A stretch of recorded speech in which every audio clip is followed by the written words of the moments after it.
Hello बच्चों।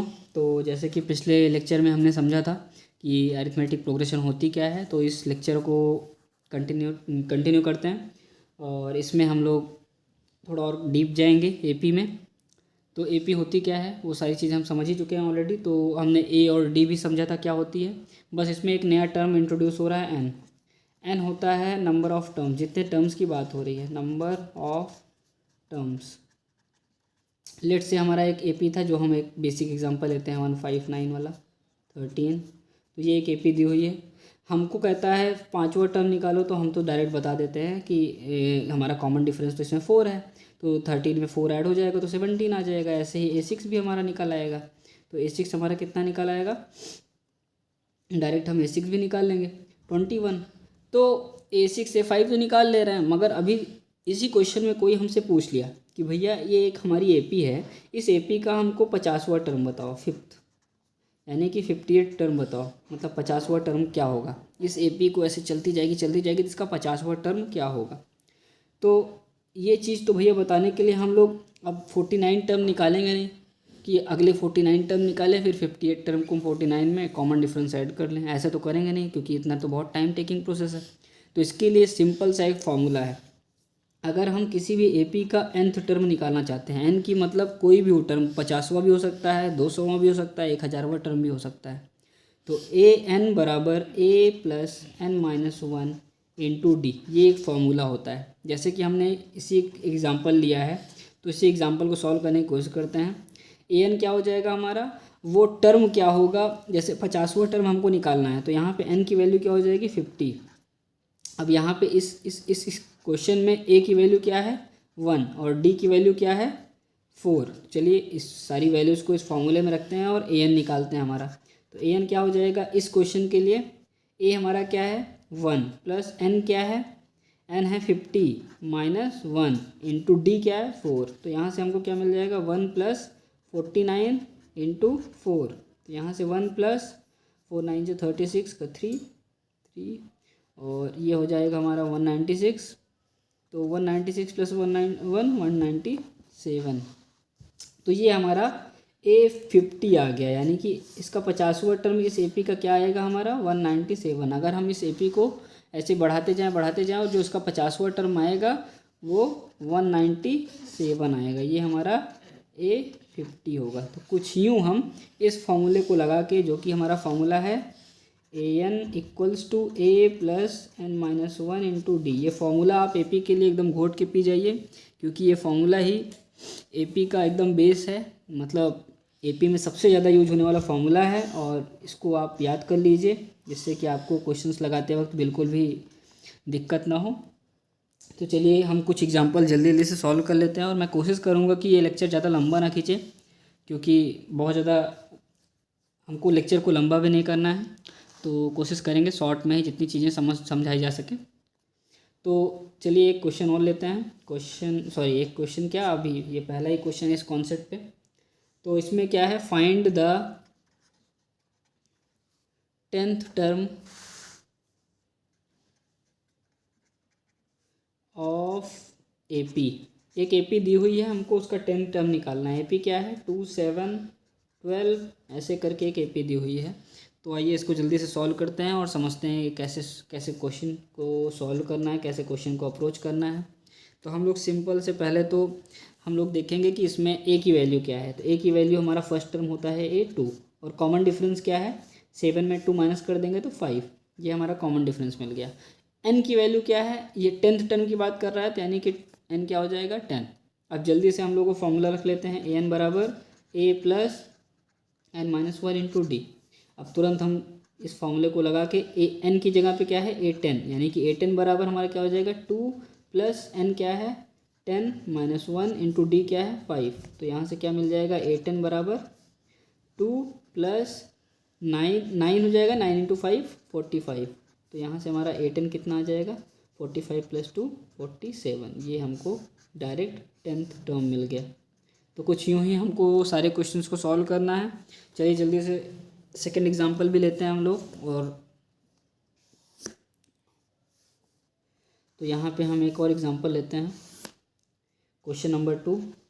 इस example में क्या कह रहा है,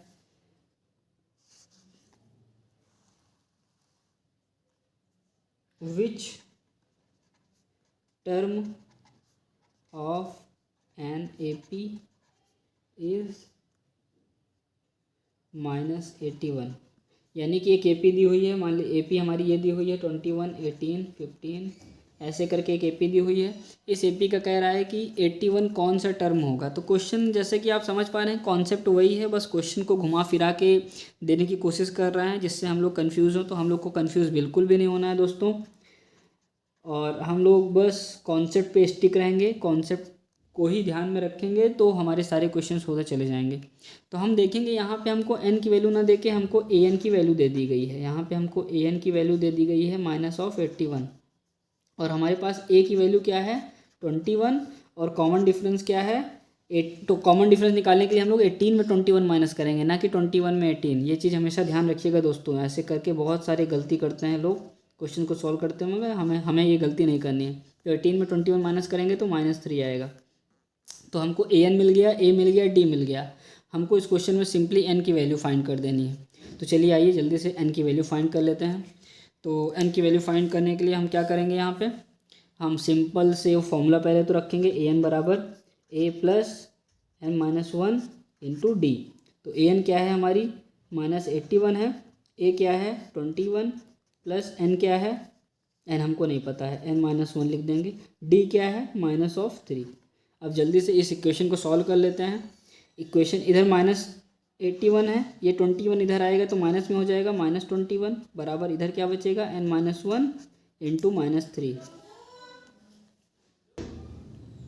अब हम -81 -21 करेंगे तो ये कितना हो जाएगा, दोनों ऐड हो जाएगा और साइन तो माइनस का ही रहेगा, तो -2, और यहाँ पे क्या हो जाएगा 102। तो यहाँ पे 102 आ गया।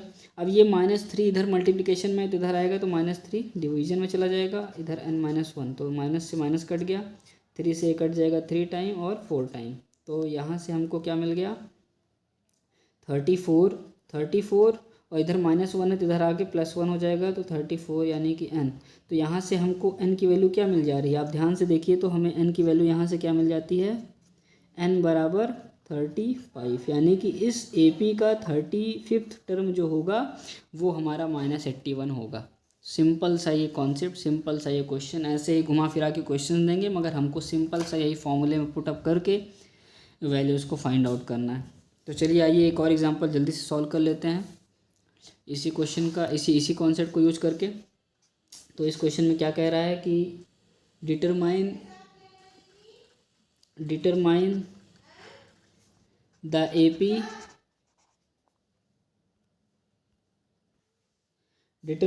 AP whose third term